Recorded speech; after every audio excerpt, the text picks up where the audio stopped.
in a hospital? Like, this guy is 90 and he was just blown back by an explosion. You don't think maybe he should be, I don't know, monitored for a minute? Like, that's odd. But this to me is just adding to the mystery. I don't think, I'm going to say it. I'm going to call it now. I don't think Daj is actually dead. Okay.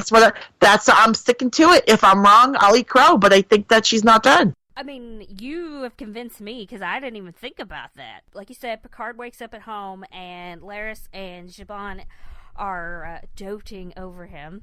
They say that the police found him, which I was like, I thought they, like, got rid of hunger and crime and all that kind of stuff, but, you know, obviously they didn't. Well, maybe she was cloaked. That's what they figure out, is why they couldn't see her, why, you know, they didn't see her on any videos or anything, and, well, maybe... I mean, since they were Romulans, they probably had some sort of cloaking device so nobody could see them either. And like you said, you know, they zapped that one guy out of there. They probably zapped their dead people out of there too. Mm-hmm. Yeah, like they would have had to have, like, taken her too, I guess. Man, that's crazy. Yeah, I think it was all an elaborate setup. Yeah. I think in the moment that they... Listen, in Star Trek, people can be burned, like, with second-degree burns, and they can still be saved and recovered with minimal to no scarring. So, I mean, even if that thing was burning her, and she is an android, I mean... we've seen Data be damaged, and he was able to repair himself because it's synthetic material. So I mean, I don't know. I think she's still alive. I'm calling it. I think she will. I think she will return. I think we'll see Issa Briones here in a dual role. Yeah, I do. I really do. Actually, I think it might be more multiple roles. Oh. But I'll talk about that later. Okay. I'll talk about that later. So, you know, Picard realizes that he has been living in the past, and he's just been sitting around waiting to die, and he's going to go and do something, because Daj came to him for help, and he's going to figure out what's going on, because there's something way bigger going on here. And so he's like, I gotta go. And they don't stop him, they just let him leave. So, this is where we find... we see the Daystrom Institute, where Daj got accepted into, and it's in Okinawa, Japan. And here is also where we meet Agnes Jurati, Dr. Agnes Jurati. You know, her and Picard say their hellos, and then he's just like, "So, can you make a synthetic person out of flesh and bone?" That was like great. And she was like, "No, really, what do you want?" And she just stares at him for a second and realizes he's serious, and she's just like, "No." And so then they keep talking about it, because he wants her to explain to him the whole thing. Oh, I forgot to mention, you know, when they show Okinawa, it's one of the cities that we saw in one of the trailers, where we were trying to speculate where it was. I know Rebecca and I was pretty sure it was Earth, because it looked like an Earth, ocean, and cliffside and stuff. So we were right. It's Earth. Yes, it was. I think I said it was also California, so I was on the wrong coast, right ocean. I will give you half a point for that one. Thank you. Good job. I wasn't expecting any points. Thanks. So when they go into this office, and it's really hilarious to me, because, you know, they've got like door handles, but she puts her hand up to the door to do the like unlock thing, and then the door opens. So it's not like they have to use the hand. Anyway, they go in, and it's like a lab that's nearly empty. There's lots of desks and stuff, but there's hardly anyone there. And he says something about it being a ghost town, and she says yes. She gives us some exposition that they shut down any of their actual making of synthetic individuals, and all they can do now is theoretical research and that kind of thing, and that it's a whole like galaxy-wide kind of thing because of what happened with Mars, with these rogue synthetics, you know. Well, and she says that the synthetics came from that lab. The ones that did that went rogue came specifically from there. So they came from that lab, and then we still don't know why they even did it. Like, I think we'll find that out this season, though. Like, I think that'll be definitely explained. But so it makes sense that Starfleet would basically like, you can't make any more robots. And it's amazing that they even let them still do any kind of research or anything, since they came from that lab. But she said that, like, she had been in Starfleet, And we find out because she said someone named Bruce Maddox recruited her from Starfleet to come and work with him to do this.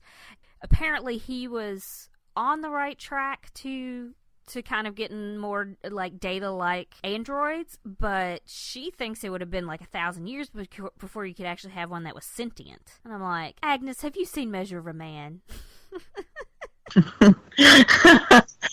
Well, I also would like to know, do you think that when he recruited her out of Starfleet, do you think he just showed up and creepily walked around her and stared at her until she was like, yes? Just walked right into her place without even ringing the bell? Yeah! And was like, you're being reassigned. You don't have a choice. She was like, I didn't know you like me. I don't like or dislike it. Oh my god. Did you guys get excited when she dropped Bruce Maddox's name? Oh, 100. Oh, yeah. I was like, woo! Do we get, because it says, he disappeared after the ban. Oh, he's going to show up. Do we get Maddox? 100%. Anytime any character in any show or movie ever says they disappeared after this event, they are 100% coming back. This is creepy.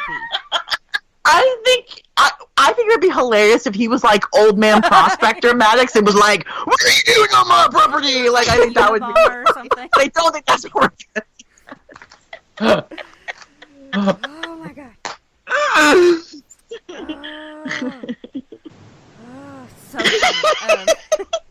I think 100% getting Bruce Maddox at some point in this series. I do. God, it's creepy. Like, I wonder maybe he scraped something off of Data or something to have this. Like, where did he get like these? Because she says something like it's possible that you could use like one of his neural atoms or something to make this neural net. Well, I mean, here's the thing, right? After Measure of a Man, Bruce Maddox is referenced, and we do know that in the episode Data's Day, Data and Bruce they do stay in contact.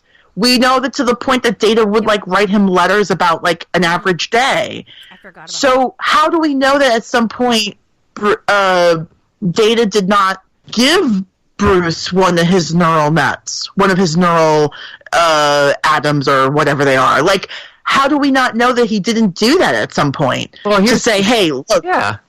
Well, here's the thing. So when they talk about the necklace, and she says, it's a symbol for fractal neuronic cloning, which was a theory of Maddox's that says that Data's entire code, even his memories, could be reconstituted from a single positronic neuron. Well, they pretty much have that with B4 sitting in the drawer there. Yeah, that's what I was thinking. So I don't know if by the end of the show we get Data back in some capacity or what, but what threw me off was this when she said that Data tried to download his neural net into B4s or his whatever into B4, and that it was mostly unsuccessful. Most of it was lost, and I was like, I don't understand how that's possible. B4. Because we're not talking about processing or using the information. At that point, B4 is like a giant USB drive. Like he's like a thumb drive. Like he just USB. Oh my god, I love you so much. Oh my gosh, thank you for that. That's amazing. That is amazing. I wish I had thought of it, but I'm glad that you did. But like. It's been a great evening, everybody. Thank you. Good night, everybody. Good night, everybody. But like that's the thing, right? He's just a storage unit at that point. Like, why would it not have worked? That doesn't make sense to me. I don't know if that's 100% true. What we've been told. True, but it may also be true because remember in Nemesis, Shinzon and look at that, and his group apparently reworked him so that they could use him as bait. Well, they don't really know what they're doing because even though they built like a whole huge ship in secret anyway with lots of advanced technology. But anyway, I still don't think that they would have been advanced enough to mess with B4 and not make him even worse. Like, he probably wasn't as stupid as he was like before that. No pun intended. Saying before. Like, does that make sense? Like, yeah, like no, I know that's what made him really, really simple because Lore wasn't like that. Lore was right, very but also, advanced too. But yeah, But I mean, B4 in the worst, laziest writing of all time was made before Data and Lore, and he is like. I mean, it's kind of like, it's kind of like I'm trying to come up with some sort of good retcon for that sad movie. I don't know if you can do it though. But I mean, it's almost like Windows 5 versus Windows 10. I mean. Windows 5 is never going to perform the way Windows 10 does because it's different. It's a more advanced technology. I don't know. Maybe it's true. Maybe it's not. I don't really know. But I just find it hard to believe that, why couldn't he just hold up? He didn't have to understand or process or use the information, but how come it wasn't stored? Did someone forget to hit save? I don't remember. Did they talk when they talked about before? Was his positronic matrix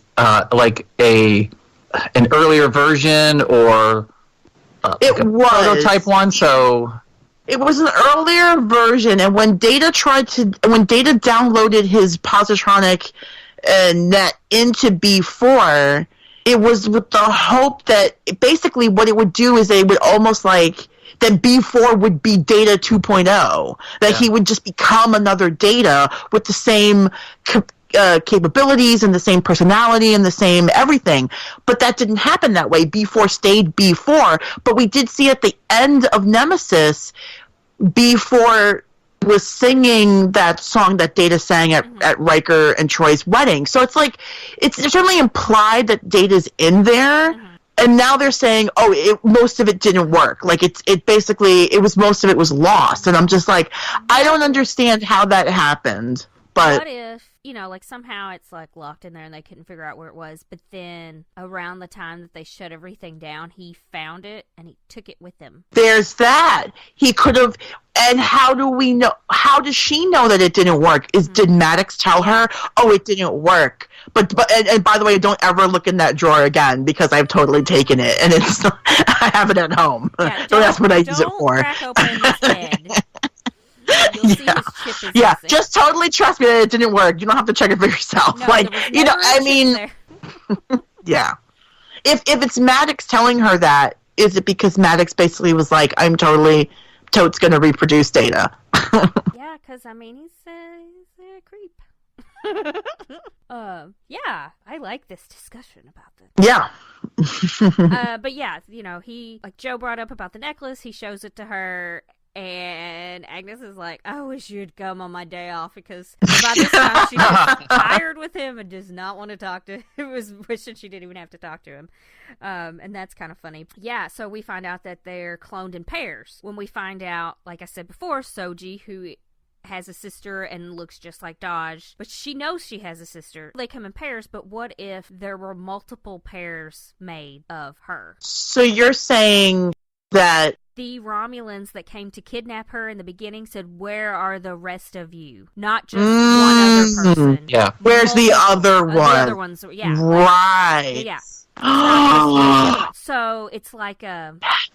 Oh, what is but there'd show? Be what is that show that was on BBC America with the Clone Club? What the heck was the name of that show? With Tatiana Maslany, something like that, with a bunch of them. Oh yeah, I know what you're talking about. I'm blanking on the name, but I'll think of it in a minute. I know. But there could be three pairs. Orphan Black. Oh, there you go.